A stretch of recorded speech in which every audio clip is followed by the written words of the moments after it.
Good morning and Assalamu alaikum students. Today the date is 11 August 2020 and the day is Tuesday. It's your ninth class chemistry.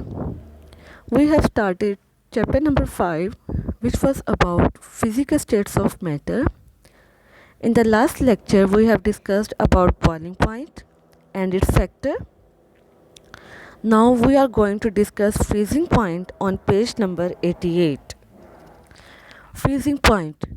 When liquids are cooled, the vapor pressure of liquid decreases and the state J when vapor pressure of a liquid state becomes equal to the vapor pressure of the solid state.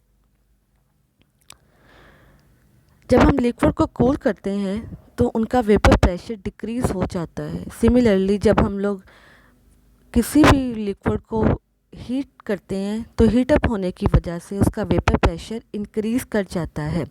Cooling में vapour pressure decrease करता है, heating में vapour pressure increase करता है.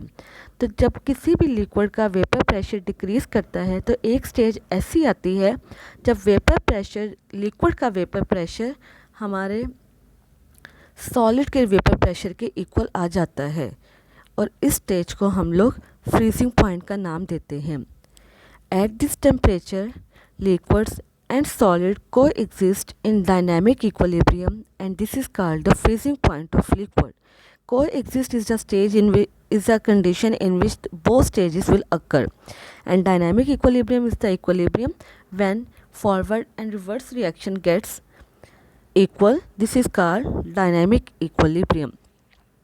Boiling point and freezing point of a few liquids are given in table 5.2. Here are some liquids and their boiling point and freezing points. You have to read it carefully.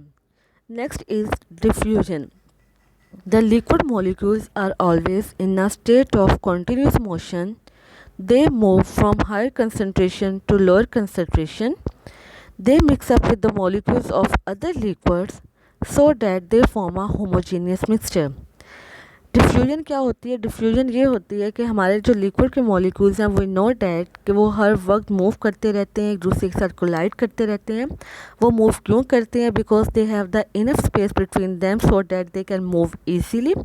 तो जब कोई भी liquid के अंदर हम किसी दूसरे liquid को इसके अंदर एंटर करवाते हैं या इसके अंदर डालते हैं तो क्या होता है कि दोनों लिक्विड मिक्सअप हो जाते हैं और इक्वल रेशियो में सेकंड लिक्विड फर्स्ट लिक्विड में इक्वली डिस्ट्रीब्यूट हो जाता है. इसकी क्या रीज़न होती है? Because they have the enough space between them. उनके दरमियान में स्पेस होती है कि so that they can easily accommodate the second liquid molecules in them. Diffusion क्या होती है? जब हमारे पास सेकेंड लिक्विड की कंसनट्रेशन हायर कंसनट्रेशन से लोअर कंसनट्रेशन की तरफ मूव करना शुरू कर देते हैं और वो एक होमोजीनियस मिक्सचर बना देते हैं. Homogeneous mixture uniform distribution of liquid in the second liquid. For example, when a few drops of ink are added in a beaker of water, ink molecules move around and after a while spread in whole of the beaker. Thus, diffusion has taken place. Liquid diffuse like gases, but the rate of diffusion of liquid is very slow. Highlight this point. यहाँ पर वो example दे रहे हैं. हमारे पास आपका figure 5.6 यहाँ नज़र आ रही है. बेकर में उन्होंने एक लिक्विड लिया है वाटर विच इज़ कलरलेस और ड्रॉपर के ज़रिए उन्होंने यहाँ पर रेड इंक इसके अंदर डाली है. तो रेड इंक वो कह रहे हैं कि जिस एरिया में रेड इंक है वहाँ पे इसकी कंसनट्रेशन ज़्यादा है, लेकिन आप थोड़ी देर के बाद ऑब्ज़र्व करेंगे जो रेड इंक है पूरे जो हमारा लिक्विड है इसका कलर रेड हो जाता है बिकॉज जो पूरे का पूरा लिक्विड है उसके अंदर रेड इंक इक्वली डिस्ट्रीब्यूट हो गई and form the homogeneous mixture. Thus the movement of red ink molecule from higher concentration towards the lower concentration and then form a homogeneous mixture is called as diffusion. Diffusion of liquid depends upon the following factors. Intermolecular forces. Liquids have weak intermolecular forces. Diffuse faster than those having strong intermolecular forces. Size of molecule. Big sized molecule diffuse slowly. For example, honey diffuse slowly in water than alcohol in water.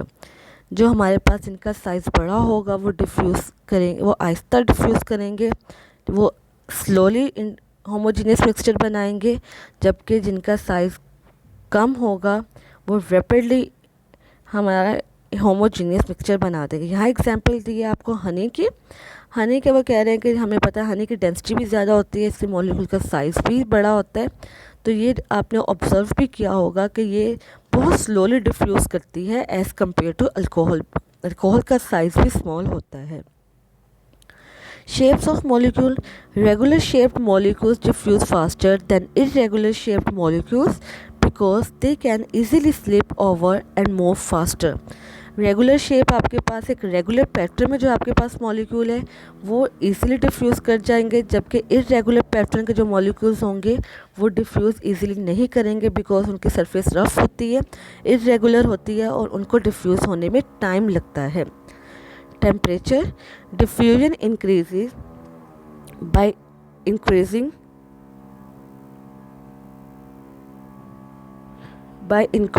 temperature because at high temperature the intermolecular forces become weak due to high kinetic energy of the molecule.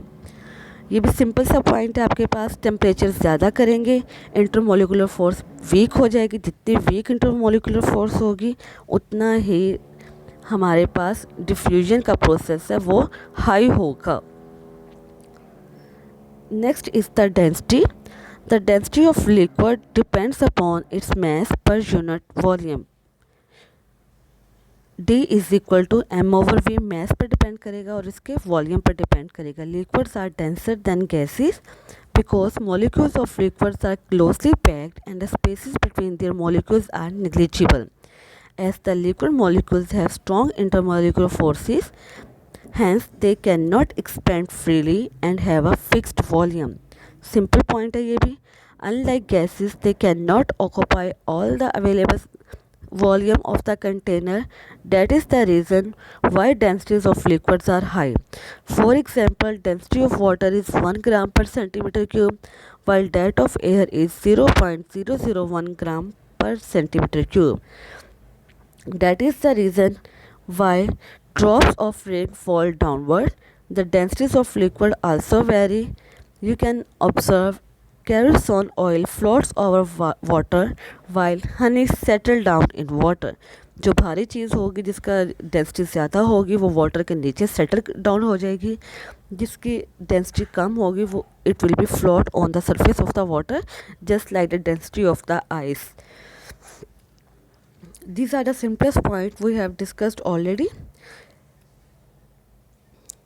Your task is that you have to solve test yourself question in the test yourself 5.4. Mark the answer on your book.